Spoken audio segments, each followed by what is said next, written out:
Overseas now, and flowers laid to honour Alexei Navalny in Moscow have been removed by authorities following his death in a Russian prison.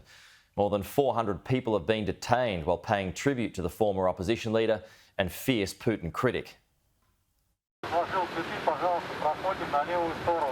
The tributes keep coming. A steady stream of people mourning the loss of a man whose fight for their future had cost him his life. He was a real character. This is a man who is not afraid. We have few brave people now. It is very sad.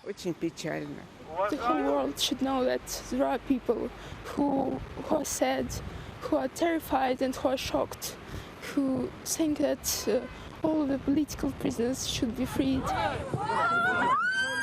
There have been hundreds of detentions, most released with a warning, some held overnight, and masked men bagging up the flowers from memorials too. The police presence in Moscow markedly higher than normal. Just like the people who've come to pay their respects, who are told to move on, the police have told us we only have 7 minutes to do our filming here. But I think the fact that you still have large numbers of people coming to lay flowers 2 days after Alexei Navalny's death shows you what kind of an impact, what kind of a mark he leaves, certainly within a certain section of Russian society.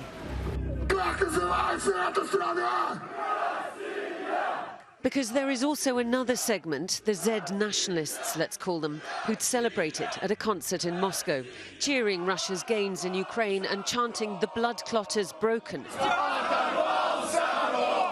referencing one theory that a blood clot had killed Navalny. Russian TV has remained largely quiet. No photos of a man they call just a convict. This guest interrupted when he tried to express his condolences to Navalny's family live on air.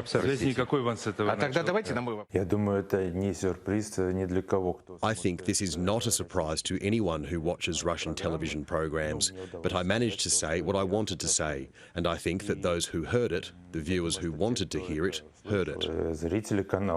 What kind of a threat, then, do you think Navalny would have represented to Putin if he had been a free man and able to participate in politics properly?